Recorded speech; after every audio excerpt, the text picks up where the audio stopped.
Ano na nga ba ang latest update kay Liza Soberano? Mukhang gumaganda ang kanyang karera sa ibang bansa dahil kabila-kabila ang kanyang endorsements at soon ay meron siyang Hollywood film. At nito lamang ay nagkaroon siya ng newest single, ang Red Ferrari.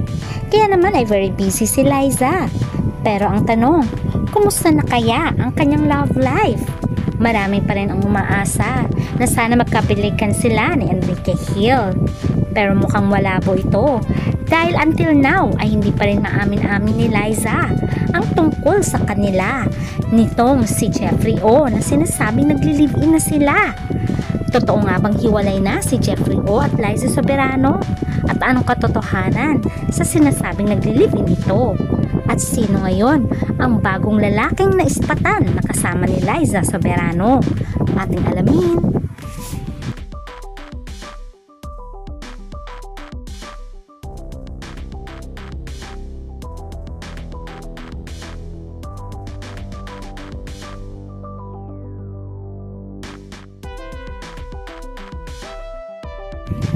Matagal na rin na naghiwalay itong si Liza Soberano at Enrique Hill. Pero marami pa rin silang fans, especially ang Lisken, na nais na sana ay magkabalikan muli silang dalawa. Pero may kanya-kanya ng buhay si Liza at Enrique. Si Liza ngayon ay very busy. Nito lamang ay nagkaroon nga siya ng debut single, ang Red Ferrari. At nagkaroon din ng announcement na isa siya sa casting ng DreamWorks. Isa siya sa magiging boses ng animated film Forgotten Island. Kasama rin ang icon na si Lea Salonga. Samantalang si Enrique ay mukhang nakamove on na rin dahil very busy rin siya sa kanyang mga projects. Although marami ng hinayang dahil laging magkasama si Enrique at Liza. Especially boto rin ang mga Hill kay Liza Soberano. Ganon din naman ang pamilya ni Liza ay boto rin kay Enrique Hill. Ano ba ang nangyari? What went wrong sa relasyong Enrique Hill at Liza Soberano? Marami talaga ang nangihinayang ng mga fans dahil almost 8 years din ang relasyon ni Liza at Enrique Hill. Pero sino nga ba talaga ang umayaw na? Dahil ang pangarap ni Liza talaga ay magkaroon siya ng Hollywood career. Kaya naman sinamahan siya ni Enrique Hill sa US para nga mag-audition nung time ng pandemic. Pero ayon nga kay Liza, ay hindi siya makakapag-concentrate sa kanyang mga pangarap kung meron siyang karelasyon. Kaya mas minabuti niyang makipaghiwalay na lang kay Enrique Hill. Ayon sa explanation ni Liza, they officially broke up dahil daw sa pagkakaiba na nila ng life goals and values that led to their separation. Mas gusto kasi ni Liza na mag-focus sa kanyang Hollywood career, samantalang sa Enrique Hill daw ay nais nang mag-settle down. Ibig sabihin lamang nito ay nais na nga ni Enrique magpakasal sila. Pero ayaw pa rin nga ni Liza dahil meron siyang mga pangarap. Kaya dito nagsimula ang kanilang hiwalayan. Pero marami din ang ugong-ugong na balita ay di umano dahil kay Jeffrey O. Dahil nga daw nagsiselo si Enrique Hill kay Jeffrey O. Lagi kasi daw nakabuntot itong si Jeffrey O kay Liza. At nararamdaman ni Enrique na mayroong pagtangi itong si Jeffrey O sa kanyang girlfriend. Dahil nga sekretong paghiwalay ni Enrique at Liza, ay naglaylo si Enrique Hill sa kanyang showbiz career. Ilang years siyang hindi nakita. Nito lamang recently, year 2024 siya muling naging aktibo. Kaya marami talagang nanghinayang sa kanila. Matatandaan din na 3 months din iniwan ni Enrique ang Pilipinas para bantayan si Liza Soberano nang ito ay ma-ospital. Ibig sabihin lamang nito ay mahal na mahal ni Enrique si Liza. Ang totoo kayang dahilan ng hiwalayan nila ay walang iba kundi si Jeffrey O. Matagal na kasing pinagsasalosan nitong si Enrique, si Jeffrey O, dahil laging nakabuntot kay Liza Soberano. Mula nung ito ay pumasok sa Careless kung saan ay kasama nga nila si James Reid bilang manager ni Liza. Pero nagkaroon ng problema si James Reid at Jeffrey O dahil in-scam di umano ni Jeffrey O itong si James Reid. Pero alam nyo ba na ang tumulong pa sa kaso nitong si Jeffrey O ay si Liza Soberano dahil nakulong nga ito dahil sa kanyang kaso sa Bureau of Immigration. Pero ang tumulong sa kanya ay si Liza Soberano. Kung ating titignan, si Enrique Hill nga ba ang nagkamali? Nais na ni Enrique na mag-settle down sila ni Liza. Pero kung tutuusin naman, ay very supportive si Enrique kay Liza. Dahil kahit magkahiwalay na sila noon at wala pang pag-amin, ay lagi nakasupport si Enrique kay Liza. At lagi niya ngang sinasabi na very busy si Liza at masaya siya dahil may mga proyekto si Liza sa Hollywood. Kasi ayon sa mga netizens, napakababaw daw ng dahilan ni Liza. Dahil lang sa kanyang mga pangarap ay hiniwalayan niya na si Enrique. Hindi naman daw ng babae si Enrique. At very supportive naman ito sa kanya. How come bigla na lamang niya itong hiniwalayan? Ang tagal-tagal na nila. Unless na lang kung may karelasyon na itong iba. Ang pinagtataka din ng mga fans, bakit pa pinili ni Liza itong si Jeffrey O na scammer? At in-unfollow niya si James Reid at si Isa Pressman na naging concern lang naman kay Liza Soberano na iwas-iwasan si Jeffrey O dahil scammer ito. Pero pagkus mas pinili pa ni Liza na i-follow at kasama pa nga niya sa Singapore. At makikita rin na hawak-hawak ni Jeffrey O ang bag ni Liza Soberano. Ayon nga sa isang sources named Bea, matagal na daw gusto ni Jeffrey O itong si Liza.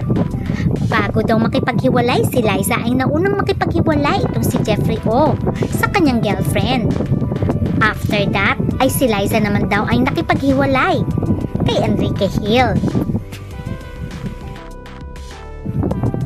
Kung mapapansin nyo, noong nasa LA si Liza kasamang Careless, lagi nakabuntot itong si Jeffrey O kay Liza. At makikita nga dito na itong si Jeffrey O pumasok at sinabayan si Liza sa loob. Kaya naman, doon na nagkaroon ng mga spekulasyon na may secret relationship si Liza at si Jeffrey O. At ito ang kutob ni Enrique Hill, kung saan ay pinagsasalosan niya itong si Jeffrey O. Kaya naman ang tanong ng mga fans, bakit ganon?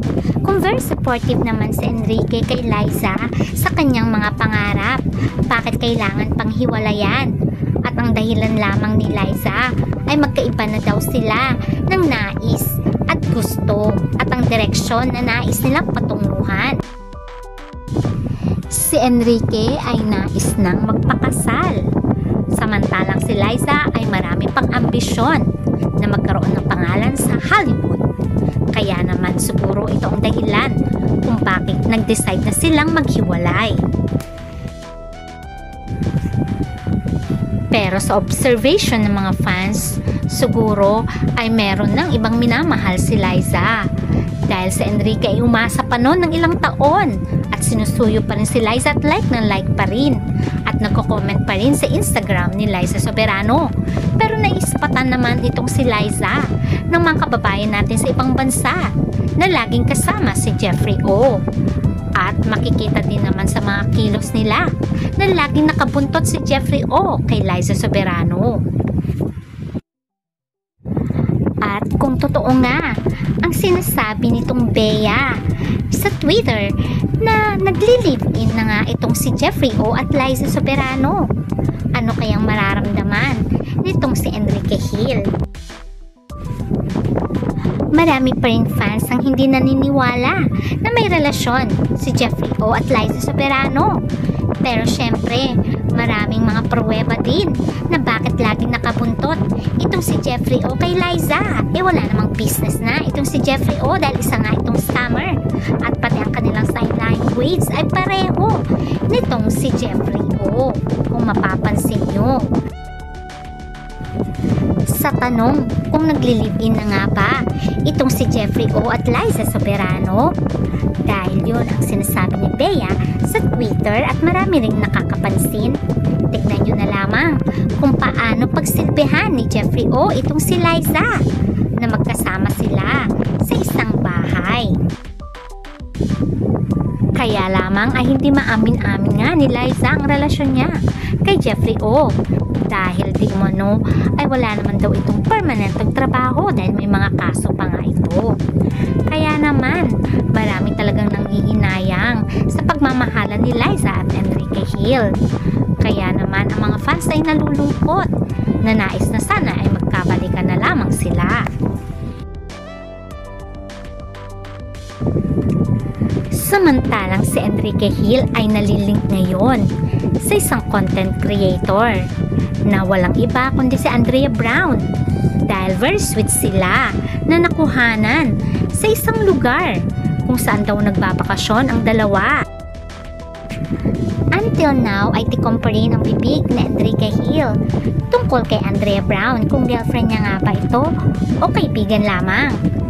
Pero nagbakasyon sila sa isang lugar kung saan si Enrique daw lahat ang nagbayad. At nagtrending din dahil napakabata pa naman daw nito. Wala pa daw 18 years old. Pero kinumpirma din ng nanay nitong si Andrea na 18 na ang kanyang anak. Kaya sabi nga nila parehong red flag naman ang karelasyon ni Liza at ni Enrique. Kaya sabi ng mga fans, bakit hindi na lamang sila magkabalikan? Samantalang si Liza, mukhang wala na yata sila nitong si Jeffrey O. Marami ang nagsasabi na mukhang hiwalay na yata itong si Liza Soberano at Jeffrey O dahil sinabi niya nga sa kanyang latest post. Sinabi niyang, I don't need a man. Although pinafollow pa rin naman nila ang isa't isa.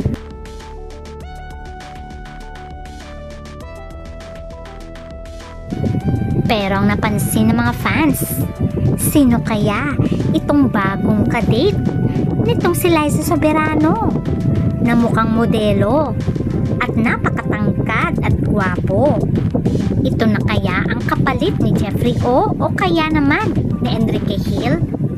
Total naman, gwapo rin ito. Sana nga daw kung itong magiging karelasyon ni Liza ay sana mamahalin siya ng lubusan. Pero syempre gusto pa rin ng mga fans na magkabalikan sila ni Enrique Hill. Kaya naman ito ang ating aabangan. Please don't forget to like, share, and subscribe. Bye!